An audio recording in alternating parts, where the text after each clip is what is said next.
So Mona, we are live, and I'll request you to come here. Okay, thank you.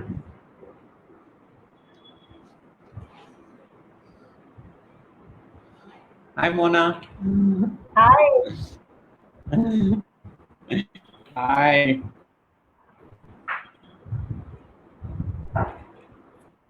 Love the new house. Thank you. Thank you, darling. So we'll start in a Yeah, minute. it's beautiful. We'll start in a minute. Okay. Are Thank you we for are we? Oh, it's a pleasure. I mean, this is the best Adda we can do now. So, Thank you. I hope you have a very yeah, good audience. You will. A lot of people said they want to see the interview, and they can see it even after the session. It will be on my page, and we'll right. send you the link. Are we public now, or it's not yet public? We are public. Oh, we are public. Okay, perfect. Yeah. Yeah. No. Yeah, this is exactly the way I did for Outlook actually. So I know the format. So You it did looks it for? for Outlook. I did a Oh, StreamYard Outlook, so it's the same okay. thing. Yeah. Okay. Right. Great. So, with Ramanando, I think you know him, right? Yeah. We were in Telegraph together. Ramanando Yeah. interviewed. Yeah, he interviewed me for an event here. So that was good. Yeah. Okay, should we start? Yeah, I'm all yours. Started. Thank you, Shoikat, for agreeing to be in conversation with me. I'm very honored and I'm very, very happy and I'm delighted to have you this evening. And thank you, as I said, a big thank you. You are an international figure now. You're you are acclaimed, you're renowned as a writer, as a critic, as a commentator, and you need no introduction but formalities. So I will take a minute or two to introduce you formally to the audience. Okay? Sure. So Saikat Majumdar is a novelist, scholar, and a popular commentator on arts, literature, and higher education. He is the author of 3 novels, including most recently The Scent of God, one of Times of India's most talked about Indian books of 2019, and a finalist for the Mathur Bhumi Book of the Year Award 2020. The Firebird 2015, a finalist for the Atta Galatta Bangalore Literature Festival Fiction Prize, and the Mumbai Film Festival Work to Screen Market, and featured in the Telegraph Best Books of 2015, and Silverfish was published in 2007. Shoikat has published a book of literary criticism, Prose of the World, in 2013, a general non-fiction book on higher education, College, Pathways of Possibility, 2018, and a co-edited collection of essays, The Critic of Amateur, in 2019. Shoikat has taught at Stanford University, was named a fellow at the Humanities Center at Wellesley College, and he's currently Professor of English and Creative Writing at Ashoka University. Thank you, Shoikat. Thank you. Thank you. It's always good to meet old friends. Thank you, Mona. I'm really excited about this interview, and I'm so charged to hear what you're going to tell us and how you're going to enlighten us this evening. Okay, so my first question to you is, when and how did your journey as a writer begin? Well, thank you first, Mona and Sush, for putting this together. It's always good to have an Adda with you, and hopefully, whichever friends are watching. It's a pleasure. That's the best we can do in these times. About writer, I mean, I think the origin story is not very striking. I started at being a reader. I loved reading, and I think my interest in writing really comes from reading. That I was an avid reader. But I think the really striking story happened when I was in St. Xavier's College. and I was being taught by Professor Pilal. And obviously, he was a legendary figure. He was an amazing, charismatic lecturer. He he taught us for 2 years. And he was teaching one play, Arms and the Man, but he started with the Mahabharata and the Iliad, and at the end of 2 years, he came to Dawn and Shaw. So it was fascinating, and I knew about his work as a poet, publisher. So one day, I just showed him a story I had written. I was just in first year. It was a handwritten manuscript, one of my earliest stories, and he read it. And then the next day in class, he returned one of his famous handwritten notes. It's a kind of beautiful calligraphic hand. Whoever has received one of those notes from, I have one from Pilal, I have another one from Alan Ross, the editor of London Magazine. These are the people who are famous for. It's an art which is gone now, and Professor Lal's handwriting was amazing. And I remember some of what he had written. He wrote that I love the intensity and the symbolic richness of the story, but I'd like to see some more before I can make a further comment. So back then, I used to write in longhand, and I showed 4 more stories to him. And then he gave back another note, said something, I'm forgetting the exact, he loved the stories, and I think he says they should be published. So Wow. I think, I remember it was actually, How old were you? 19? 18? I think, yeah, around that time. Yeah, I was first year student in college. I was a first year student in college, and then I went to meet him in his house. And I still didn't know what he meant by getting published. Was it a magazine? Is it going to send it somewhere? And I went to his house in Lake Gardens. So I've been to that house so many times. I can still see it. His living room was full of books. You couldn't walk on the floor because it's so full of books. And I went there. He had a contract waiting for me. So Writers Workshop, here's a contract, and everything about Writers Workshop is a work of art. Even the contract was handwritten. It almost looked like a wedding card. It was so beautiful. And there was I suddenly, out of 4 manuscripts, I just had a book contract for my first book. And it so happened it was actually 22nd May, which was the day before my birthday. and I remember that was the one night I couldn't sleep in excitement. And I was so excited. And my mother told me that, so obviously this is so I think, and then I published 3 more books with Writers Workshop, all while I was a student in St. Xavier's, 2 short story collections and 2 novellas, short novels, kind of. They even got reviewed in a couple of newspapers, it was still at the time. And I think that was the formation of a kind of conscious sense that I want to be a writer. I Wow. loved writing, but there's a difference between loving writing and wanting to be a writer. And I think Professor Lal actually sort of made me decide that I wanted to be a writer. And this was also the time I started writing for The Statesman.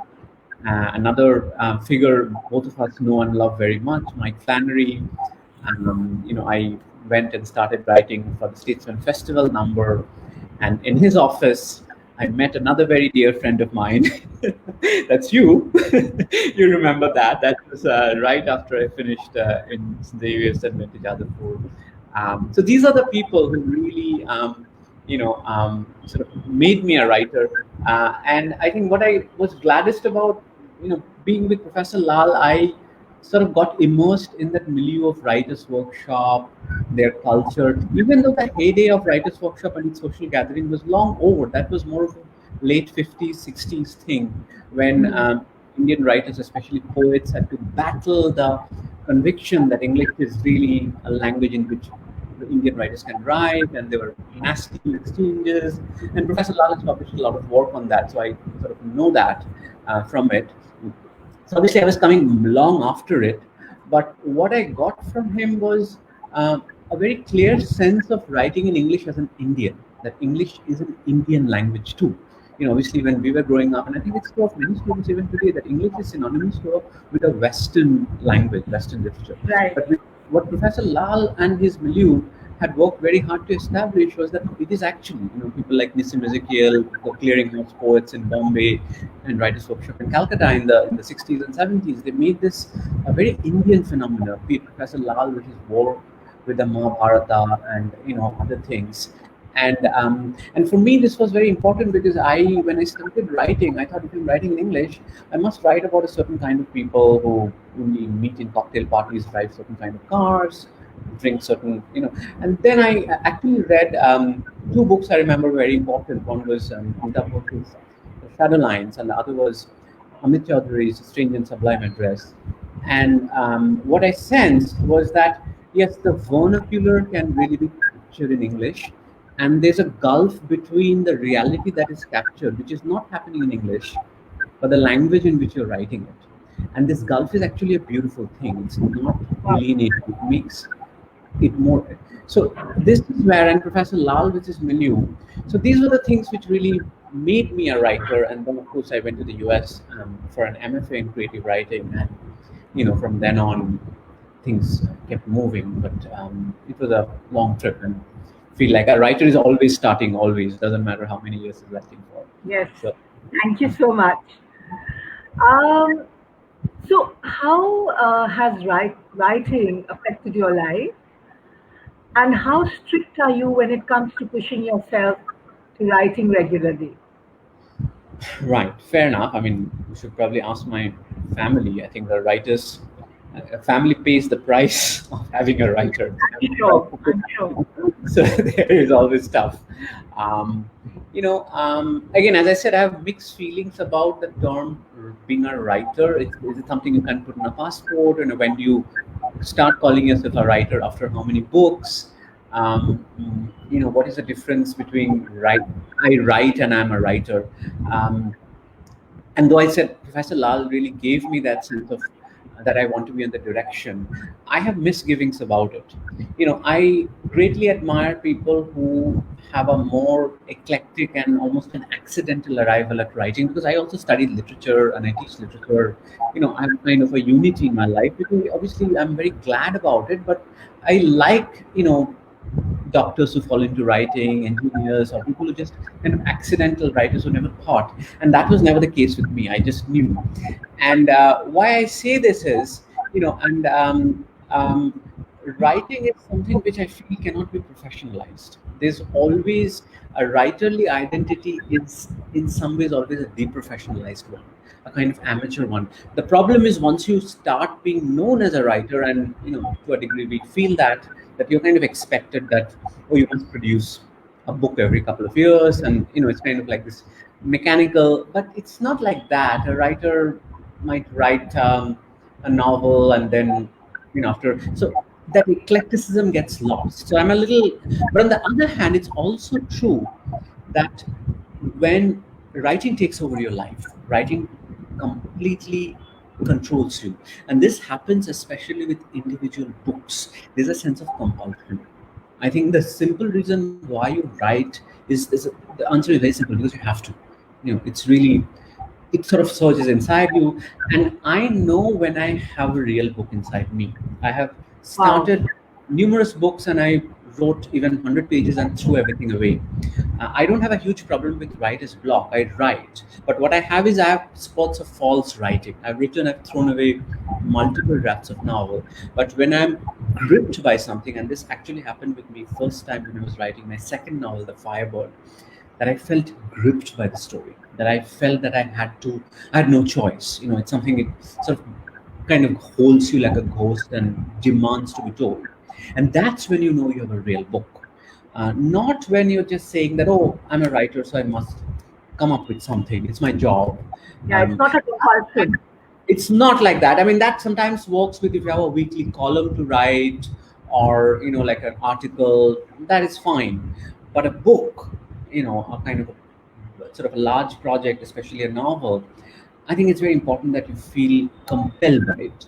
And I should say that I think of now that writerly identity to my core, because I've been very lucky to have professions which have supported it. I teach at universities, and I've always been at universities where they wanted me to write. So write and publishing was very important. And I love teaching. I really enjoy teaching, and I don't think I would like to do anything else. But it's really secondary. I'm first a writer.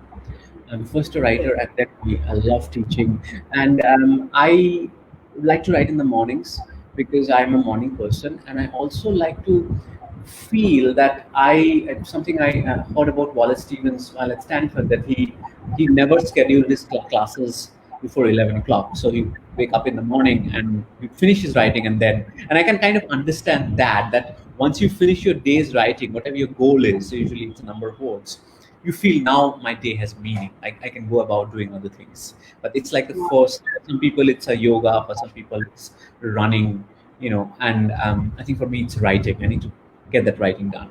So that's very Wow. important. Wow. Okay. My next question. You have penned both works of fiction and non-fiction. Let's first speak about your books on fiction. Your latest book, The Scent of God, published in 2019. How did you get the writing? How did you, sorry, get the idea of writing The Scent of God? Right, right. Thank you. Well, again, with the Center of God too, I don't think when you have a real book, I don't think you choose it. I think the book chooses you. It's you almost don't have any agency at the first stage.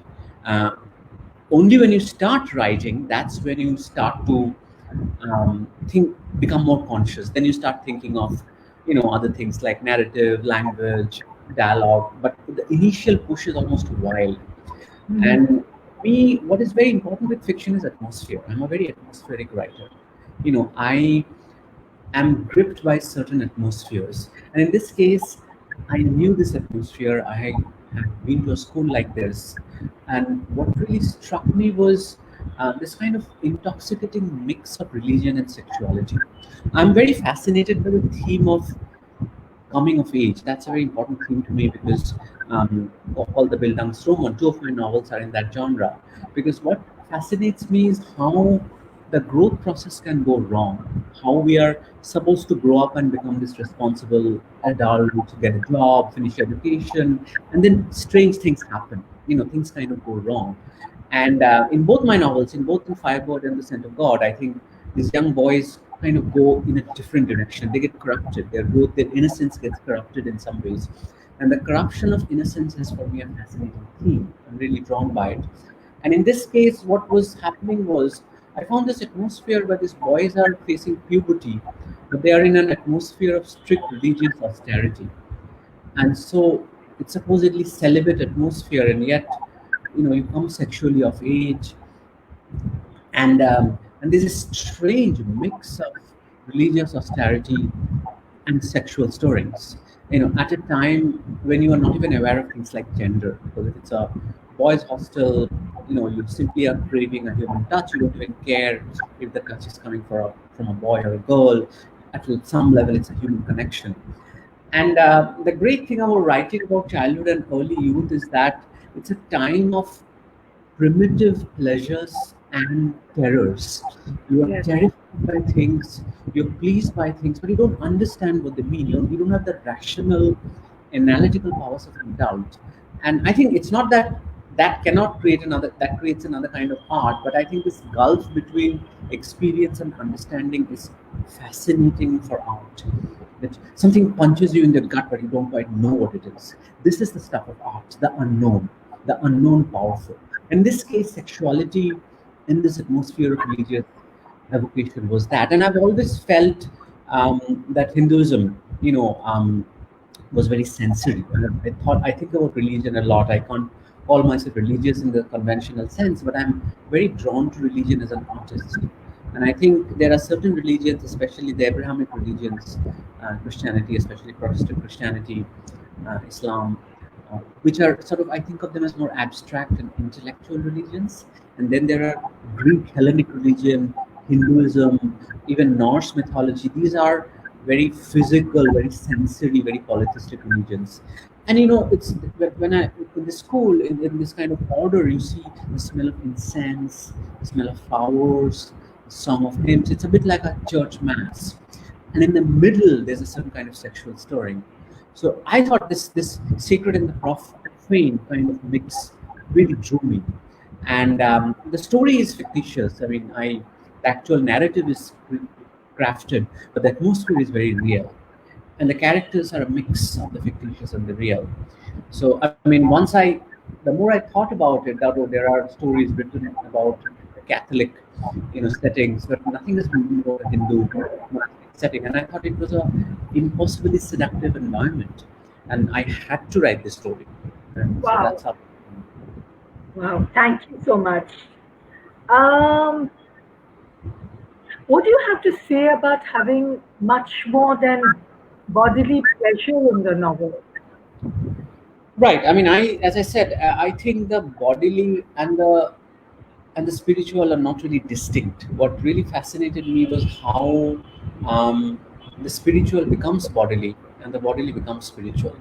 So, as I said, Yeah. there are scenes in the novel where these boys are sitting in prayer and they're singing, and then their knees are touching each other, their hands are Yeah. touching each other. Yes. So, how does your mind work? How does your body work? Are you spiritually sort of uplifted, or are you erotically attracted? And this togetherness, and this, of course, a long tradition in Hinduism about the divine and the erotic. You can think of the bhakti poets, you can think of, even Rabindranath has written about this, or metaphysical poets, John Donne. So this eroticization of the divine, and this was very real. So and then I've always thought about the question of celibacy. What does it mean? And having seen this, that this is an environment where um, certain kind of intimacies crop up, because it's a very intimate atmosphere. You have living with roommates, you form great friendships, you play together, you study together, you work together, you are rivals, and then there is romance. Sometimes romance comes in, and this was really fascinating, because this was all happening within an atmosphere which sought to deny the body. That to be in a spiritual institution is to transcend the body, and yet it was intensely bodily. So the bodily was very, very, very transcendental, and the transcendental in turn was very bodily. So Wow. Thank you so much. Wow. Did you ever feel the book could be banned? I know this is a very sensitive subject, and I've spoken to people, and I've obviously, the school which I'm talking about is a real school, and the order, especially anybody in Bengal can recognize what school this is. And I think the most controversial thing that has happened was the magazine Desh published a long review of the book, and it was a very explosive review. It was a very positive review. It called it a very bold book, Uh-huh. but it did talk about a lot about the sexual culture in a monastic order. Um, and I think in some ways it kind of went too far, because I think even though I'm dealing with a very sensitive subject, I think my treatment of the subject is very soft and very literary. There's nothing, I mean, one review called it, I think, the hottest book ever. I'm like, it's not really that much. There's not steamiest passages. It's very flattering to read those things. I mean, I don't think it's that it's that steamy or anything. It's a pretty. So I mean, I guess one doesn't write these things thinking whether it will be banned or popular, because it's an atmosphere, a phase of life I knew about. I spent 5 6 years of my life, and it was an important story to be told. But at the same time, I think my treatment of it is actually very indirect and subtle. And I think we are living in a time when subtle things don't cause a lot of disruption. So I felt that, yeah, to a very sensitive reader, they will see what's going on.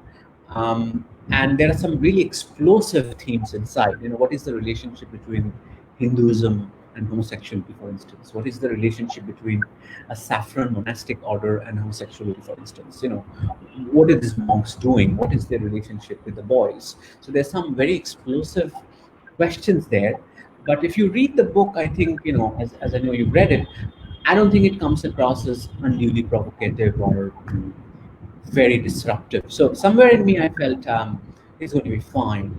And it was. I mean, there were some provocative discussions in the newspapers, Mhm. um, um, especially after the Desh review, which because I think the readership which is particularly sensitive to this is actually in Bengal, and the Bengali readership, and this is a book in English. And so that review got circulated widely, among a certain section of people. And I was told that, oh, what did you write? I said, you should read the book and not the review. So I think that's the most. Nothing more has happened, not yet. So we'll see. Okay. Um, how did connecting sensuality and spirituality occur to you? As I said, it's not a dot I put together. It was there that the world came across. I think a writer, in a real sense, a writer doesn't create anything. A writer just sees things. Maybe I think the connection between the sensual and the erotic is already there, but it doesn't come across as such to everybody. So I felt that. And I think, for a lot of people who know this order or Hindu orders generally, this might seem very blasphemous or very sacrilegious. They might be very disturbed by it. But again, the sensory is not necessarily sexual. The sensory is simply a kind of heightened physicality. It can be sexual, but it doesn't have to be sexual. Right. But it came alive. It came alive, and I think people who live that life, they live that life for days and nights and years. It's impossible to miss unless you are, ideologically so blinkered that you don't want to see the sensory. I think watching this, experiencing the sensory is a great part of experiencing Hinduism. Um, but how you experience it might conflict with some people's beliefs. Okay. I would really like to know that why or how does caricature run through your novels? I mean, it's the common thread that binds all your novels. Right. How I is think the first two it? novel, Silverfish and the Firebird, Yeah. definitely are Calcutta novels. I think the Scent of God is not so much a Calcutta novel because the bulk of the story happens in this very monastic atmosphere, this ashram, and I think it's its own environment. It's a part of what a lot of people found very interesting about this novel is this kind of idyllic pastoral atmosphere. And in a way, even think of popular movies like The Sound of Music. If you think of the world of the nunnery, it's always a kind of unique world. And so that was this fascinating world. And it's a fascinating world because these boys are actually not being prepared to be monks. They're actually being prepared for secular success. They're leading this monastic life, but they're going to go and prepare for joint and IIT and exams and all that. And they have to be good in math and physics and everything. And they play sports. And yet, so it was this unique ecosystem that was more important. This unique ecosystem, right outside the ashram was a poor Muslim village. And what is the relationship between that village and this very Hindu saffron monastic order? At some point of time, the novel gets out on the street, and I think the choice before Anirban or his called Yogi, the protagonist, is whether he wants a life on the streets, a kind of gritty, politically disturbing, loud life on the streets, which also has women, which has heterosexual possibilities. And on the other hand, this very pastoral, very idyllic, very calm saffron monastic order, uh, where for him there is a friendship waiting, with a romantic possibility. And that choice has to be made. And as you know, having read the novel, that he makes the choice Yeah. towards. So Calcutta is, I'd say, not as important in this novel, but it has been very important to me because Calcutta is, of course, it's one of the most fascinating cities in the world. I've been to many parts of the world, but it's incredible. I mean, for a city which is that young, it's really not that old a city. It's only Calcutta's history goes back to the sort of late 18th, early 19th century. It's culturally so dense, it's so packed. That is completely fascinating. And as you know, I grew up in North Calcutta, which has this sense of culture so richly laid. But at the same time, the Calcutta I write about mostly is the Calcutta of the 80s and early 90s, Hmm. which was a period of stalled modernity. The CPM government, all of us remember, nothing was happening. The Calcutta of load sheddings, the Calcutta of traffic jams. And I think this sense of stalled modernity is very frustrating for a citizen, but it's fascinating for a writer. It has incredible artistic possibilities, and that has really sort of driven me. And the other simple reason why Calcutta is very important to me is because, you see, it's the city where I spent my childhood and early youth.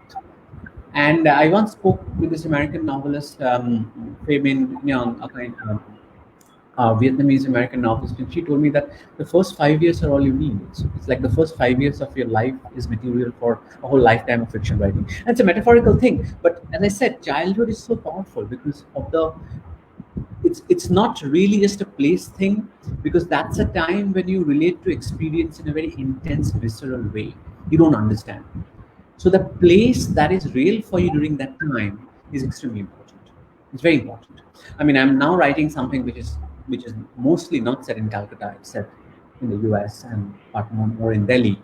But I think Calcutta will always be important to me because it is its culture is so unique, and because the part of my life I spent there, it was a time of bareness. It was a time of bare naked honesty, and that will never change. Wow. Okay. Um, so coming to your earlier novel, The Firebird, um, published in 2015, how were you inspired to write this dark and heartbreaking novel?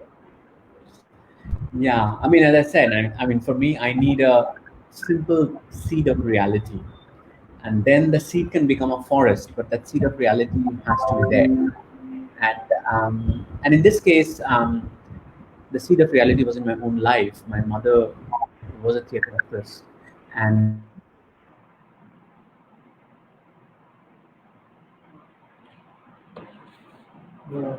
Sure.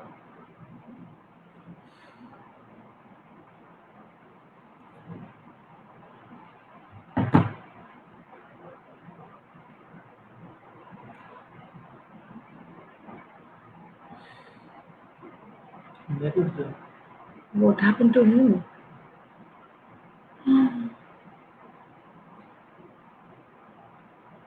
yeah. Art medicine.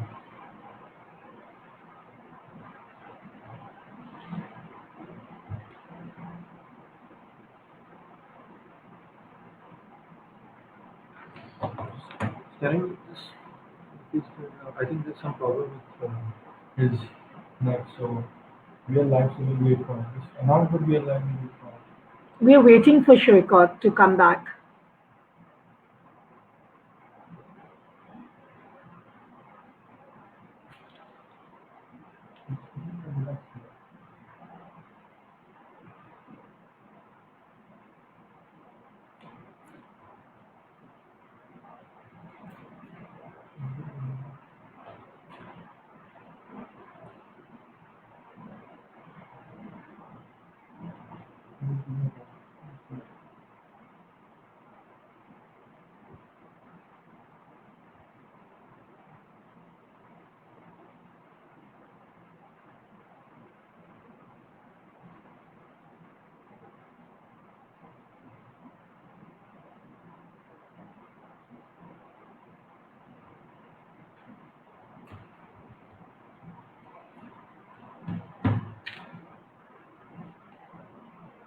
So there are a lot of comments that we have received on.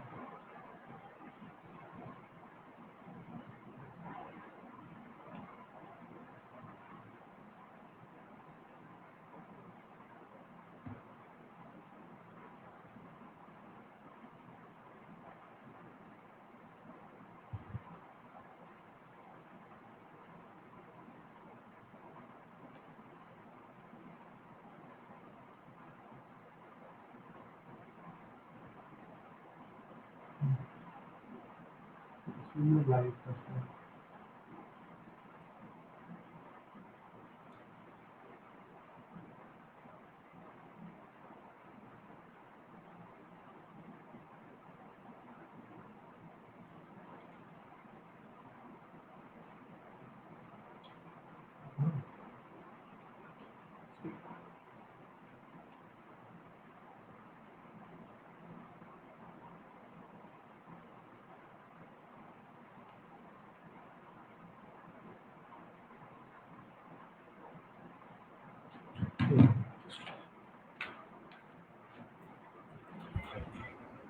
Yeah, I'm back. Yeah, okay. Sorry, I think I lost internet. This never happens for a bit, Never mind. Let's but I'm carry back. on. You're Sorry. talking about your mom being a saint. Yeah. So I was just talking about this, this one scene when one of those cultivated memories. I was a child at the age of 5, and she was playing a role on the stage where she was dying. And I remember that sense of terror, that I was really terrified, and I thought she was really dying. And many years later, obviously, when I was teaching abroad, I told one of my colleagues at Stanford that I have this memory of watching my mother at the age of 5, and she was dying, and she told me kind of casually that I think you have a novel there. So I think that got me thinking that what does it mean? And this was a what does it mean to the child of an actor, and see someone live another life on stage? A life, especially if you're a woman, can have many kind of repercussions in society. So this became a novel about theater, especially about an actress and her life seen from the eyes of a son. And it became a novel about the meaning of art in life. What does it mean? Why is it that children find art so powerful? Because they think it to be true. And when it's something, a flesh and blood art form like theater, it can be very powerful but very shocking too. What does it mean to see a loved one die on stage or cry on stage? What does it mean to see your mother living a different life? So this was the story, and this is what kind of drew this. And as I said, my novels have the story of coming of age, where the coming of age doesn't happen just the way in the Scent of God, sort of the protagonist moves away from heterosexual civil life and becomes a different kind of a person. In this novel also, there's a kind of sexual maturity, the kind of strange things like the Oedipus complex. What Yeah. does mean for things like a certain criminalization? Because what happens is, the boy is initially very proud of his mother's life as an actress, and then when he realizes that this society draws a kind of a connection between actresses and prostitutes, that there's a long tradition, especially in Calcutta theater, and even at that point of time, people are suspicious of women who act, and how this pride becomes toxic for the boy, and how um, and what he does. So it's a kind of a intense relationship between a boy and an art form, which is processed through his relationship with his mother. And Beautiful. I found this, very again, something which completely gripped me, and I felt I don't have a choice. As before, barring the initial setting and the story was again made up. I had to make up stories, but that initial push very much came from my own life, and I can sense some of those moments which Ori, the protagonist, felt. So that was very real for me. Thank you. Um, the plot of the novel, which is set in the 70s and 80s, relives the atmosphere of theaters and the story woven around a middle class dysfunctional family. How did you go about constructing the plot? Um, well, again, I mean, Indian family is epic. I think I tell my students that all of you, and they are teenagers. I said all of you have one great subject: your families. Families are like endless. There's so much going on, and I've always been drawn to writing about families, and obviously, artists are drawn to dysfunctional things more than functional things, because dysfunctional things are more interesting. And I think in this case, the seed of it, and again, this is where I also started to use truth and then move into a fictional direction, is that this whole suspicion, moral suspicion of the actress, and what does it mean for a housewife? Or how does middle class society process a female member leading this life as an actress? Because when Girish Ghosh, as we know, at Kolkata Theatre, first staged his plays, the only women he could get to act were prostitutes, very high class prostitutes from Sonagachi, which is interestingly where many of the theater houses are still located around the old theater houses. They are now gone, but they were still, even till the 90s and early 2000s, they were there. But and what does it mean for the family? That your housewife leaves home in the evening, dressed, fragrant, beautiful. She's going for a rehearsal or performance. But for the middle class, it evokes another profession, a kind of an unnameable profession. And that was very sort of paved the way for me to sort of create a dysfunctional family, a kind of a I brought in some criminal elements because this was again the communist regime, and the communist government really looked down on this, this kind of theater, because for them theater was left leaning, was a kind of revolutionary theater, and this theater was a kind of babu theater, it was a kind of decadent theater. It was a hedonistic tradition, and they didn't care about it. And there was this time, and we still remember, we were quite young at the time, the idea of aposhanskriti, why this kind of bad behavior. So that clearly created a certain kind of micromanagement of family life, a certain kind of vigilantism, a certain behavior of psychological violence. And all of this enters this novel, which becomes a certain kind of criminal behavior. And that's the destruction with which the novel ends. Okay. So, Shoikat, can you elaborate on the central theme of the novel? Mhm. This is the theme, as I said. The theme is, at some level, the confusion between art and life. What does it mean Hmm. when Hmm. you can, and it comes alive in the young boy Ori's, um, you know, um, Ori's confusion. But then there's another character, who who confuses, makes this confusion pathologically, and his confusion leads to some real tragedy. So I think it raises the philosophical question as to, what does it mean not to be able to draw a distinction with normal life. It's a very dangerous thing. Like, you hear the stories of people running away to get married, to elope. This is because they can't tell the difference between a movie and real life. So, and this is this boy's life. And in a way, society also retains this confusion deliberately, hypocritically, when it comes to women, that they don't want to see women, um, acting in a certain way, that she's a public woman. And whereas obviously for men, different standards are there. So and that is the theme. And but most of all, it's a story of a young boy's life gone wrong through his mother's life on the stage. Okay. Would you like to comment on the relationship between the two main characters, Gorima Koshu and her son Ori? Yeah, I mean, that's what I'm saying. That it is obviously, an intense relationship. It is a relationship of possessiveness. A boy sees his mother on the stage, and he can't figure out why is the stage an alternate reality he can't get access to.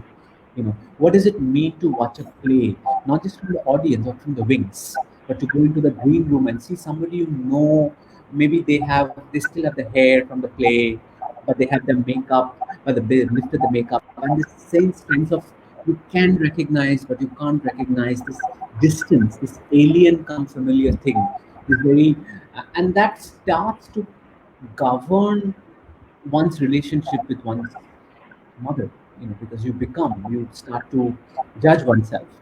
So and then, obviously, I don't want to give out the story for those of you who haven't read it, but how this relationship actually becomes very toxic, how this relationship, and becomes, because little boys are very susceptible to what gossip they hear about their mother. Even if they're hearing very destructive gossip about their mother, they fall prey to it. So all of that happens when it governs the life. Okay, thank you. You also write nonfiction and criticism. Uh, is that experience different from writing fiction? Yeah, I mean, yes and no. I mean, at some level, I think all writing is a kind of a seduction. You have to seduce the reader. You have to kind of draw the reader in. And I think, like Horace put it, there are two purposes to writing. You know, pleasure and instruction. You give somebody useful, you teach them something, and you give them pleasure. And I think that more you can unite the two, the better. So even in a non-fiction work, you must sort of somehow draw the reader in. Writing is really a process of seduction. You kind of, it's a persuasion, and I do two kinds of nonfiction writing. One is more academic, which is judged by the scholarly value it has, and there seduction is quite different because it's a more limited audience, and people in a way already are committed. But the kind of popular writing I do for newspapers, for magazines, my weekly column for Outlook, um, there I sometimes feel the pressure of the topical. Oh, you have to write something every week, and what you write every week has to be tuned with what's happening in the world. So I mostly write on higher education. Education is kind of this consistent theme in my nonfiction and fiction because, in some ways, as I said, my novel subject is also education. So growth and education. The protagonist growth. The Bildungsroman is called the novel of education. So that they're kind of a running theme. So I think there's a similarity. One of my grad school professors once said that you have to think of making an argument is telling a story. It's like you're unfolding a story. There's a temporality to an argument. There's a certain temporal unfolding. How you. So there are certain similarities between you know um, writing, fiction and non-fiction, and the difference is not just between fiction and non-fiction, but different kinds of non-fiction. Scholarly non-fiction is different from journalistic non-fiction. Writing an op-ed, which is what I mostly do, is again different. um, but at some level, I think they're about seduction. That is the most important thing. But I have to say that another big difference is when it comes to journalistic writing, I'm kind of alert to the outside world, what the outside world wants. Whereas when I'm writing fiction, fiction comes from a kind of a wild and unpredictable place. It comes from somewhere deep inside. But of course, once it comes from deep inside, you realize that it's also a product of the time, like the descent of God. It came from this wild sort of memory of boyhood. But then I realized that this whole sense of relationship with Islam or certain kind of a rise of saffron, these were all themes that are unconsciously there. So the outside comes into fiction in a more hidden way. Whereas when you're writing non-fiction, especially journalistic non-fiction, you are more open to the outside world in a conscious way. Small difference. Okay. Um, Coming to your works of nonfiction, first, College Pathways of 2018 is possibly an exploration into the Indian education system and the ways to um, making the Indian education system, uh, sorry, to making the Indian education system and ways to making the best use of it. Right? So, what are some of the crucial issues that you have addressed in the book? Right. I mean, again, this book came to me from personal memories, first of all. On Right, one hand, there was this memory of, this strange phenomenon called question banks, rote learning, right, how you kind of try to ace the system, how you go to College Street and pick right, up last year's question. And it's kind of a right, really kind of a funny detective story that you have to guess what came last year. And on the other hand, there were these IIT horror stories, how people commit suicide, how people become really depressed, trying to prepare for IIT, what toll it takes on families. So for me, the human interest is always most important. Even though okay, education is a subject I'm very concerned with as an academic and an educator, as a writer, it must have a human face. And the human face was these stories.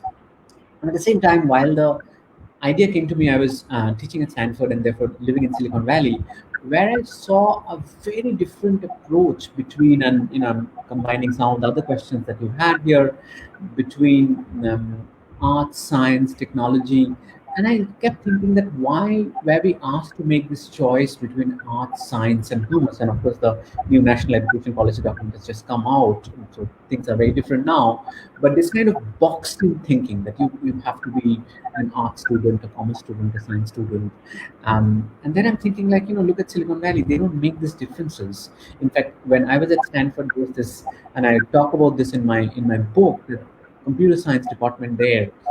um, which essentially made Silicon Valley wanted a pilot, a dual project between computer science, a dual major between computer science and music, and computer science and English. And I'm like, oh my God, where is this coming from? Because Silicon Valley, if you look at Facebook, if you look at Twitter, if you look at all these um, kind of ventures, there are fascinating mix of psychology, like languages, technology, sciences, neuroscience, and there's no division between disciplines. So I kept thinking, on one hand, this Indian experience of great teachers, wonderful memories, but at the same time, the system on the whole really pushes you to rote learn this nightmarish preparation for IITs, that kind of binary system. And here again, what's happening in today's world? So this it started with some, some articles I wrote for different publications, Hindu, Times Education, a few places. And then I came across the works of Howard Gardner, the Harvard educationist who wrote about multiple intelligences. And I was completely blown away by how he talks about different kinds of intelligence. That intelligence is not just the intelligence to sort of crack mathematics or languages, but there's musical intelligence, there's physical intelligence. And then I started putting this book together, and it was a very small book, but I felt the personal story combined with a certain looking forward to the future that resonated with a lot of people. Wow, very inspiring. Um, so, do you think college education can be tailored to one's specific talents? Yeah. Um, it's, I mean, to bundle the questions together, I think it's, of course, it has to be. I mean, that's the challenge. We can't have a education which is, um, it has to be customizable, and that is something which, one. I think the question is that whether one looks at length or breadth. Is that the ideal education? I feel combines the two. As I said in the book, that the traditional education produced a kind of an I-shaped individual who had just breadth, but now we are looking at someone who's more like a T, who has breadth and range. And this was something we were not. I mean, as I said, my own life, I'm very much driven by literature, and I'm happy about it. But I look at the eclectic interest people bring, and for most part, unless you're going to be a professor, what you study in college doesn't really matter. It's a certain kind of thinking. I mean, John Dewey had this wonderful comment that in education gives you certain skills, critical thinking, analytical skills, interpersonal skills, and all these skills are like they're fluid. They cannot be given without a discipline, right? Just like fluids cannot be just dropped on the ground. You need a vessel to pour the fluid in. So disciplines are like vessels. So you have a psychology shaped vessel, you have a literature shaped vessel, you have an economic shaped vessel. So in a way, it's really interesting how it comes together. So that's those are experiments. I think we are still looking for it. So we'll wait. Yeah. Okay. Um, I think what? let's move on to the final part, because we're going on for a long time, right? I mean, do you have any more questions in college? Yeah, I wanted then. I have one question for college. Is how deeply should a college education be rooted in a discipline? I think this is very important. Right, that's exactly what I said. That it is, whether it's depth or range, it's almost like Yeah, a choice. yeah. And Mm-hmm.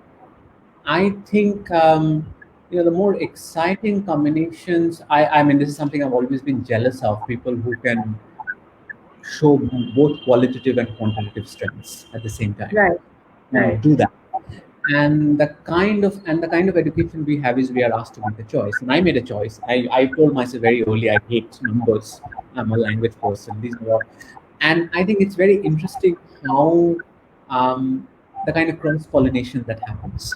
The kind of liberal arts education really, and of course, it goes back to the time when all disciplines were arts. There was nothing called science, because science is a term which comes into being much later with the Enlightenment. You know, with Aristotle and Plato, one could talk of medicine one moment, poetry the other, and then we enter a point where disciplines become very specialized because they need to be specialized. But in the 21st century, we are again sort of in a moment where the different disciplines are coming together in very unpredictable ways. So I think I always tell, like, I have creative writing minor students who have an economics major, and I love that you are majoring in economics, but you're writing these amazing stories. We have computer science majors who are translating novels from Hindi. We have a range of different, so in that eclecticism, I think Indian students are among the really very bright, but the structure has always pushed them in a certain direction.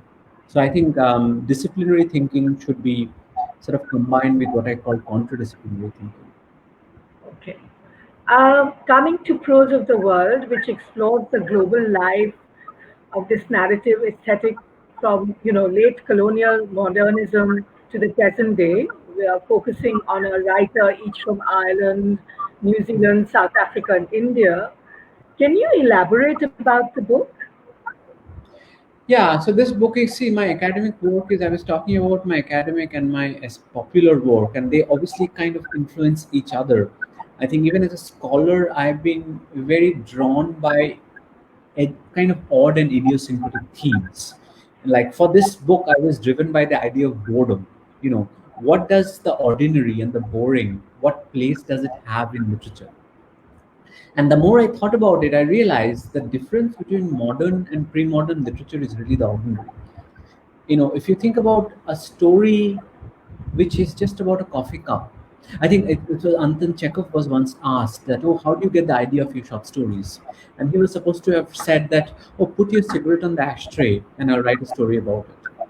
Now, this is a very modern statement. This is not something Homer or Shakespeare would say.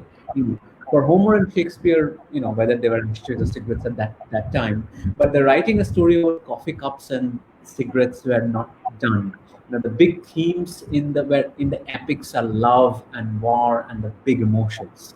And for me, what's really interesting is how when we enter the modern age, we talk about, you know, two men just walking in the streets or somebody staring at a mark on the wall and how they become subjects.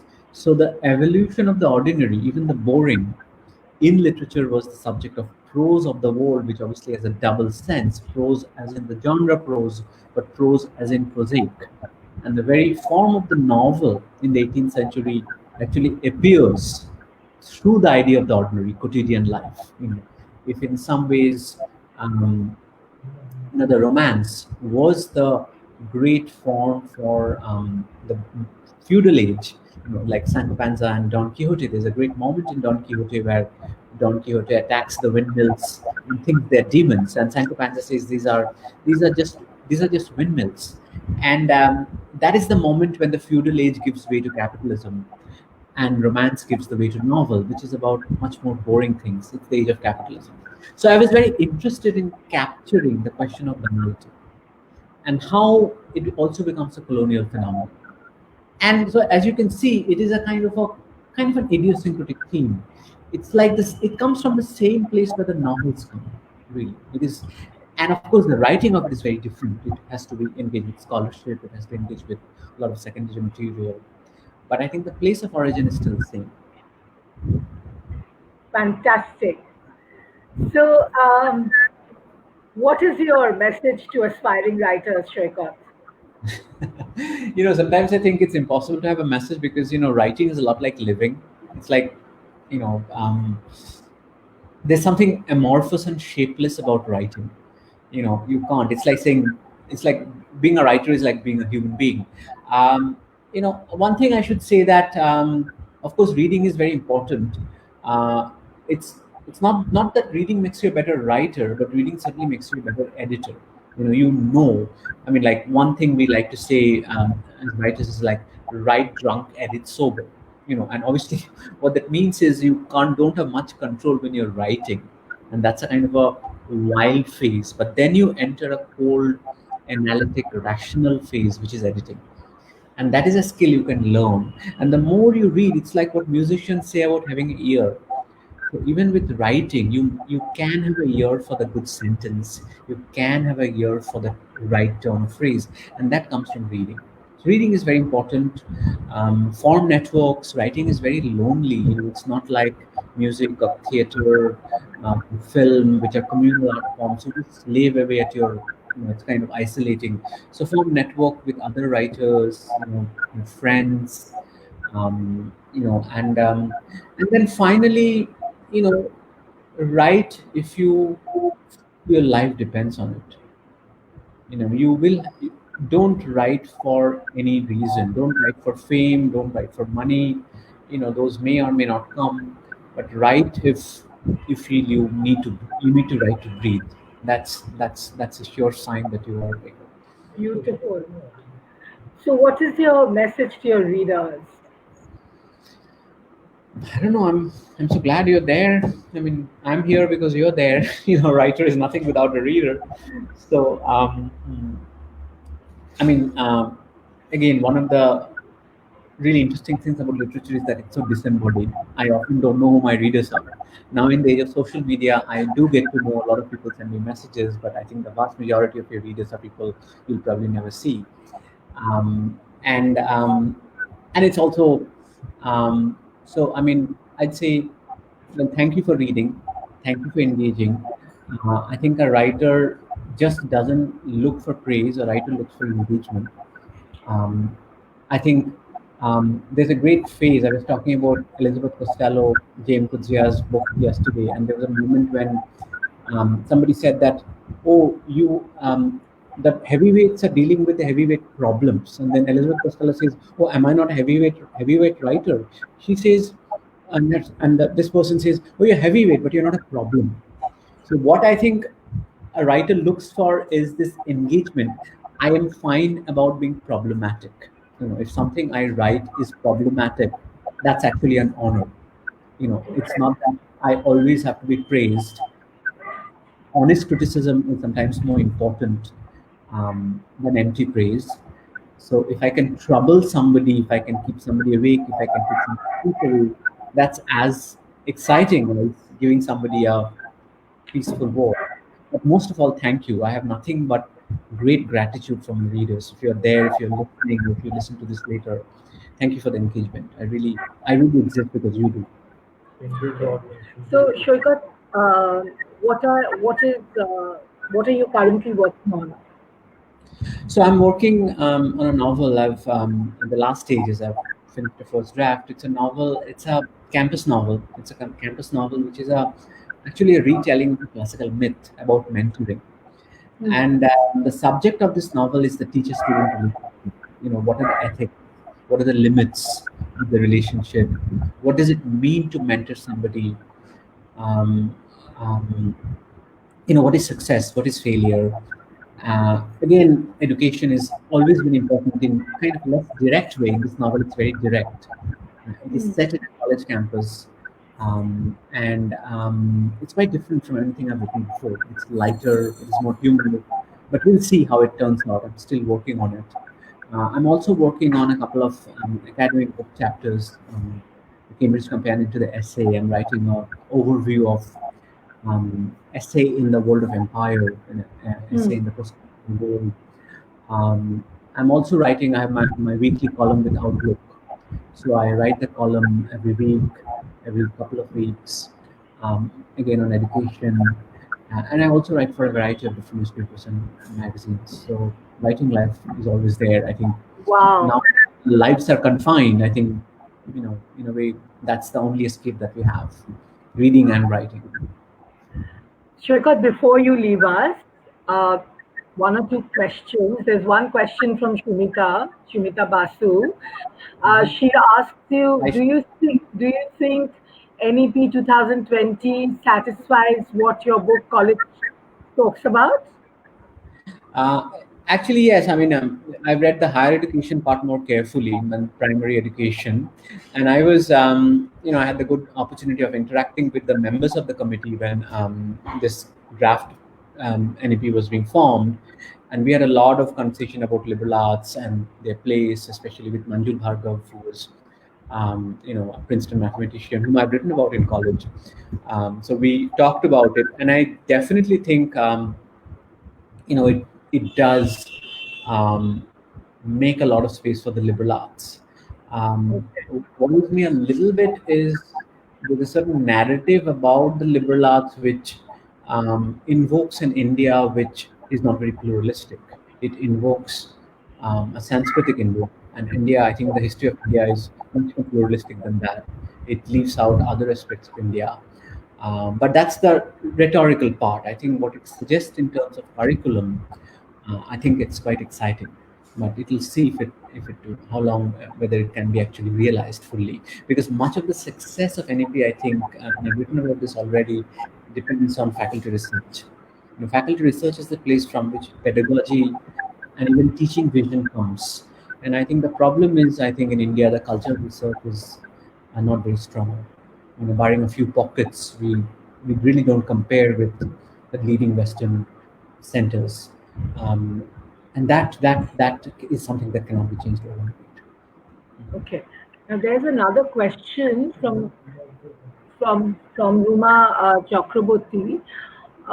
Does the immediate environment of the author people his stories always or to begin with? I think that's a great question. Thank you for that. The answer will vary from different writers to writers. I'm today when I teach creative writing, a lot of the millennial and post-millennial generation, kids who are 18, 19, a big part of their reality is the digital world. A big part of the reality is digital world, especially platforms like Netflix and Amazon. And I always feel like, okay, there's some great stuff happening there, but you're living in Indian cities and you need to look out of your window, and there's fascinating things you're missing out if your life is because life has become so much more digital. Of course, now with the with the pandemic and all, but it's so easy to put an earphone and shut out everything. So I think for me. I've always been a very urban sort of street kind of a person, and I think the immediate environment is always important. I think art is always a kind of a ceaseless dialectic of the alien and the familiar. People read something to relate to it. They want to see the character they know from real life, and they also want its opposite. They also want the cold hand of the alien. So, how the writer negotiates the alien and the familiar is very important. Of course, there are some stories like set in kitchen, very domestic stories. They're very familiar, and then there's science fiction stories which are very alien. But I think it's all good writing has an element of both. So the immediate environment is something very strange. Like if you think of someone like Wordsworth, um, he famously says that, "Oh, when I experience something immediate, I can't write about it, and I can completely feel it. I feel like if I'm in a room, my immediate environment, I can't write about it. It starts to become a subject the moment I leave the room." So memory, whether memory is a 10-year-old memory or even a 10-day-old memory for me is an editor. Memory edits out, and memory is a very eclectic editor. You remember the trivial things and you forget the important things. So it's obviously there's a lot of Freud and all that research going on here, but even apart from that, my memory tells me what's important to me, and what's not important. So we carry our immediate environments with us, but it's not always recognizable. It sometimes comes to haunt us. The work of a writer is a lot like a dream. A dream doesn't make sense to you because there's an unconscious mind at work as well.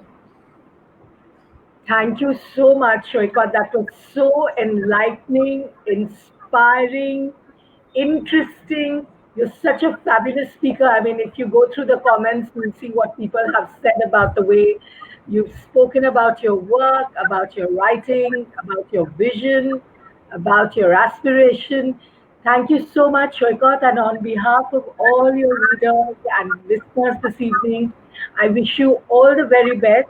May you go from strength to strength as a writer, as a commentator, and as a professor. So take care and have a very good night. And I'll talk to you soon. Thank you so much, Mona, and thank you all of you for listening. I know, and I apologize for the loss of internet in between. This never happens. That was not in your control. That was patience, and this was a real delight. And thank you for bearing with me. Same here. Bye bye.